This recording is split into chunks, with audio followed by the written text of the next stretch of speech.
আসসালামু আলাইকুম সম্মানিত শিক্ষার্থীবৃন্দ। স্নাতক শিক্ষা কেন্দ্রর পক্ষ থেকে আমি আবির স্যার আপনাদের সকলকেই স্বাগতম জানাচ্ছি। আজকে হচ্ছে আমাদের ব্যষ্টিক অর্থনীতির প্রথম ক্লাস। মূলত থাম্বনেল এবং ডেসক্রিপশন দেখে আপনারা হয়তো বুঝে গিয়েছেন। আর মূলত হচ্ছে আমি এই যে আমার ব্যষ্টিক অর্থনীতির যে কোর্সটি রয়েছে অর্থাৎ মাইক্রো ইকোনমিক্স, এই মাইক্রো ইকোনমিক্স বিশেষ করে এই সাবজেক্টটি যার যার রয়েছে, তো চিন্তার কোনো কারণ নেই ইনশাল্লাহ। এই সাবজেক্টটা মোটামুটি সহজই আছে। অনেকের দেখা যায় হচ্ছে ইকোনমিক্স যারা হচ্ছে করে আসেননি তাদের জন্য একটু ডিফিকাল্টি ফেস করতে পারেন। আর বিশেষ করে হচ্ছে এই ক্যাটাগরির স্টুডেন্ট আমি অনেক দেখেছি। তো অনেক দেখা যায় হচ্ছে তাদের কি বলে ফাইন্যান্সিয়াল অবস্থা অনেক স্টুডেন্টদের দেখা যায় বেশি একটা ভালো হয় না। তো যার কারণে দেখা যায় অনার্সে উঠেও দেখা যায় তারা মানে প্রাইভেট বা হচ্ছে কোচিং করবে, বিষয়টা হচ্ছে একটু অড লাগে ভাবতেও। ওকে, তো এই জন্য হচ্ছে যারা প্রবলেমে ভুগতেছেন, তো আমি তাদের কথা চিন্তা করে বিশেষ করে হচ্ছে এই কোর্সটা লঞ্চ করা। তো আশা করি হচ্ছে আপনাদের জন্য অনেক হেল্পফুল হবে, কারণ হচ্ছে আপনারা যদি অনার্সে ভালো একটা সিজিপিএ যদি মেনটেন করতে চান, যে আপনি যদি 7 কলেজই হন অথবা হচ্ছে ন্যাশনাল ইউনিভার্সিটি থেকেই হন না কেন, যেই ইউনিভার্সিটি থেকেই হন না কেন, ব্যষ্টিক অর্থনীতি এইটা কিন্তু আপনাদের কমন থাকবে। ঠিক আছে, অনেকের হয়তো ফার্স্ট ইয়ার থাকতে পারে অথবা হচ্ছে এই সাবজেক্টটা সেকেন্ড ইয়ারে থাকতে পারে। ওকে, আর যে যে ডিপার্টমেন্টের আপনার সবচেয়ে বেশি কাজে লাগবে সেগুলো আমি বলে দিই। ব্যষ্টিক অর্থনীতি যাদের মূলত থাকে, বিবিএ লেভেলের যারা স্টুডেন্ট রয়েছেন ব্যবসা শিক্ষার যে বিভাগের, তাদের জন্য এই ব্যষ্টিক অর্থনীতিতে থাকবে। এটা আপনি ন্যাশনাল ইউনিভার্সিটি হন অথবা 7 কলেজ হন, যেটাই হন না কেন। আর যদি অর্থনীতির বিভাগের যদি আপনি স্টুডেন্ট হয়ে থাকেন তাহলে হচ্ছে আপনাদের এই ব্যষ্টিক অর্থনীতির যে সাবজেক্টটি রয়েছে সেটা কিন্তু থাকবে। ওকে, তো এই দুইটা বিভাগের বিশেষ করে স্টুডেন্টদের অনেক কাজে লাগবে। তো আপনি যেই বিভাগেরই হন না কেন, 7 কলেজ অথবা হচ্ছে ন্যাশনাল ইউনিভার্সিটি, আমি দুইটারই বই হচ্ছে ওইভাবেই টপিকগুলো নিয়েছি যাতে হচ্ছে কি দুই লেভেলের কলেজের স্টুডেন্টদের জন্যই যাতে হচ্ছে ইজি হয় আপনাদের জন্য। ওকে, আর চিন্তার কোনো কারণ নেই, আমি এর পাশাপাশি হচ্ছে আপনাদেরকে সাজেশনও দিয়ে দিব অধ্যায় ভিত্তিক। তো আশা করি হচ্ছে অনেক ভালো হবে আপনাদের জন্য, কারণ মোটামুটি যদি আপনারা ফার্স্ট ক্লাস অথবা সেকেন্ড ক্লাসও যদি মেনটেন করতে চান তাহলে অবশ্যই কিন্তু আপনাদের ভালো একটা প্রিপারেশন কিন্তু অবশ্যই লাগবে। ঠিক আছে, তা না হলে কিন্তু ভালো সিজিপিএ কিন্তু রাখা যাবে না। যেমন হচ্ছে আপনারা যদি 3.50 উপরে মেনটেন করতে চান বা 3.75 বা 4 এর আশেপাশে যদি সিজি রাখতে চান তাহলে অবশ্যই কিন্তু আপনাদের ভালো করে কিন্তু পড়তে হবে। ঠিক আছে, এটার কিন্তু কোনো বিকল্প নেই। ঠিক আছে, আর বিশেষ করে এই কোর্সটি তাদের জন্য কার্যকর হবে যারা হচ্ছে আপনার কি বলে অনেকেই আছি আমরা হচ্ছে টিউশনি করি বা জব করি, যার কারণে দেখা যায় পড়ার জন্য সময় কিন্তু বেশি একটা পাওয়া যায় না। তো তাদের জন্য আমি এই অনলাইন কোর্সটা লঞ্চ করতেছি। আর সবগুলো ভিডিও হচ্ছে ব্যষ্টিক অর্থনীতির আলাদা একটা প্লেলিস্টই থাকবে, মাইক্রো ইকোনমিক্স লেখা থাকবে।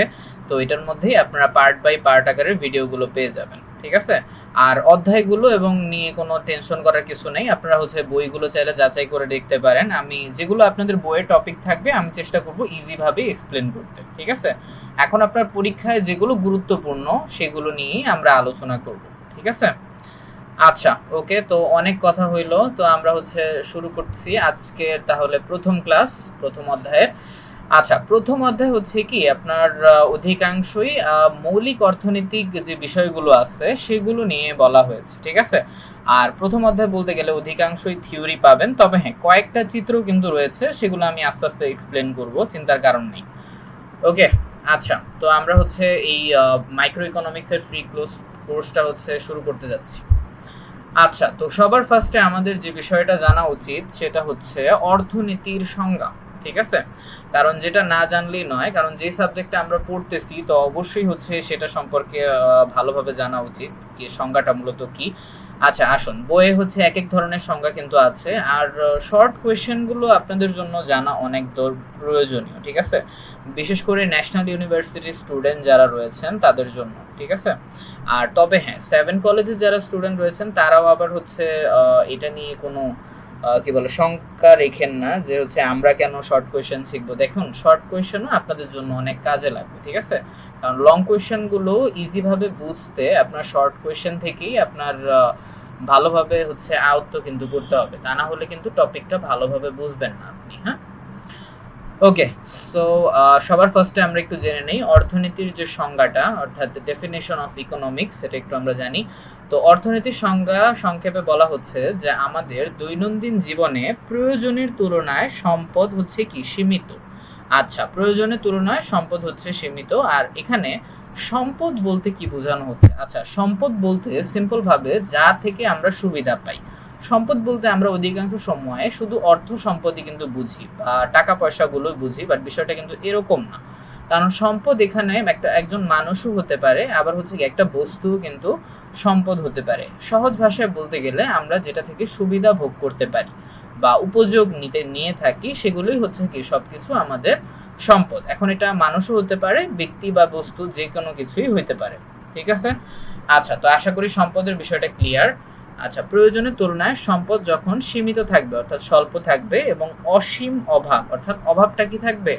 অসীম থাকবে অর্থাৎ অভাবনীয় থাকবে, তখন এটার মাঝে সমন্বয় সাধনের যে সকল কার্যক্রম, অর্থাৎ সমন্বয়ের মিনিংটার মানে হচ্ছে আমরা অ্যাডজাস্টমেন্ট বা হচ্ছে আপনার মানিয়ে নেওয়া। ঠিক আছে? কারণ স্বাভাবিক আমাদের যদি ইনকাম যদি ওইরকম না থাকে, অর্থাৎ যে পরিমাণ ইনকাম থাকবে বা হচ্ছে যে পরিমাণ সম্পদ থাকবে, আমাদেরকে চেষ্টা করতে হবে কি সেই অনুযায়ী যেন চলি। ঠিক আছে? তাহলেই তো আমাদের জন্য ভালো, তাহলে আমাদের ঋণ করতে হবে না, তাই না? অধিকাংশ মানুষের এই চিন্তাই তো থাকে, যাতে হচ্ছে আমার ঋণ যাতে না করতে হয়, কারণ হচ্ছে কি পরবর্তীতে হচ্ছে ঋণ করলে আমার আরো প্রবলেম হতে পারে, তাই না? তো কারণ পরবর্তীতে তার মতো তাকে টাকাটা দিতে হবে। ওকে, আচ্ছা, তো এইটার জন্যই আমাদের সমন্বয় সাধন করার সকল যে কার্যক্রম, অর্থাৎ এই যে মানিয়ে নেওয়ার যত প্রকারের যে কাজ আমরা করে থাকি মানিয়ে নেওয়ার জন্য এই সীমিত সম্পদ এবং অসীম অভাবের মাঝে, তো সেগুলোকেই আমরা সিম্পল ভাষায় অর্থনীতি বলছি। ওকে, তো আশা করি অর্থনীতির সংজ্ঞাটা সহজভাবে আমি চেষ্টা করেছি এক্সপ্লেন করে দিতে।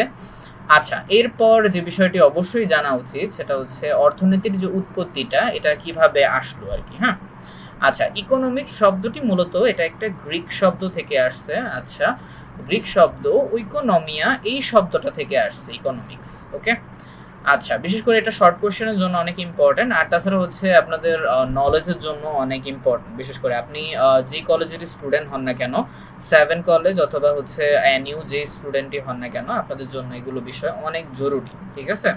বেসিক ইকোনমিক্স যে নলেজটা আছে। হ্যাঁ, আচ্ছা, ওইকোনমিয়া থেকে আসছে, আর শব্দ দুটি হচ্ছে উইকোস এবং হচ্ছে নেমিন, এই দুইটা শব্দ থেকে আসছে। আর উইকোস শব্দের অর্থ হচ্ছে গৃহ এবং নেমিন শব্দের অর্থ হচ্ছে ব্যবস্থাপনা। ঠিক আছে? আচ্ছা, গৃহ মানে তো সিম্পল ভাবে আমরা বুঝি, গৃহ মানে বলতে এখানে বাসস্থানের কথা বলা হচ্ছে। ঠিক আছে? আর ব্যবস্থাপনা মানে হচ্ছে আপনার ম্যানেজমেন্টের কথা এখানে বলা হচ্ছে। ঠিক আছে? অর্থাৎ ওই যে একটু আগে আমরা যে বললাম যে মানিয়ে নেওয়া বা সমন্বয় করাটা, সেটাকেই সিম্পল ভাবে ম্যানেজমেন্ট বা ব্যবস্থাপনা আমরা বলতেছি। ঠিক আছে? অর্থাৎ কত ইজিলি আপনি হচ্ছে ম্যানেজ করতে পারেন, ওই বিষয়টাই হচ্ছে কি আপনার অর্থনীতি বিষয়টা। ওকে, আচ্ছা, তো আশা করি উৎপত্তির যে বিষয়টা সেটাও আমরা জানলাম। তো সংজ্ঞা এবং উৎপত্তি দুইটাই হচ্ছে আমাদের ক্লিয়ার। আচ্ছা, এরপর আমাদের যে বিষয়টা অবশ্যই জানা উচিত, কারণ হচ্ছে আমরা যে বিষয়টি পড়তেছি অথবা কেউ আপনাকে জিজ্ঞাসা করতে পারে, স্বাভাবিক, আর লাইফে হচ্ছে অনেক সময় আসতেও পারে এটা কোয়েশ্চেন হিসাবে, যে অর্থনীতির জনক অ্যাডাম স্মিথ, এটা অবশ্যই নামটা অনেক গুরুত্বপূর্ণ। তো অ্যাডাম স্মিথ অর্থনীতির জনক, কেন তাকে জনক বলা হচ্ছে? কারণ হচ্ছে এই যে সর্বপ্রথম অর্থনীতি বিষয়ক সংজ্ঞা এবং বই কিন্তু তিনি লেখেন। ঠিক আছে? যার কারণে তাকেই অর্থনীতির জনক বলা হয়। আর তার বইয়ের নামটাও হচ্ছে আমি পাশে নোট ডাউন করে রাখছি, the wealth of the nation. এই বইটার মধ্যেই তিনি অর্থনীতির ব্যাপারে সর্বপ্রথম ধারণা দেন এবং তিনি সবার প্রথম অর্থনীতিকে সম্পদের বিজ্ঞান বলে অভিহিত করেন। ওকে, আচ্ছা, তো এই ছিল বেসিক বিষয়। আর অবশ্যই নামটা অনেক গুরুত্বপূর্ণ, অ্যাডাম স্মিথ, যিনি হচ্ছে কি অর্থনীতির জনক। ঠিক আছে? আচ্ছা, ওকে, সো আমরা নেক্সট স্লাইডে যাচ্ছি। ওকে, ক্লাসগুলো থিওরিক্যাল, তবে হ্যাঁ আপনাদের জন্য অনেক ইম্পর্টেন্ট হবে। আস্তে আস্তে হচ্ছে আমরা চিত্রগুলোতেও যাব। ওকে, আচ্ছা, বাট হ্যাঁ বেসিক ইনফরমেশনগুলো জানা আপনাদের জন্য অনেক জরুরি। ওকে, সো আমরা সেকেন্ড স্লাইডে যাচ্ছি। ওকে, সো আমরা হচ্ছে চলে আসলাম সেকেন্ড স্লাইডে। এখন আমরা মূলত জানবো মৌলিক অর্থনৈতিক সমস্যা সম্পর্কে।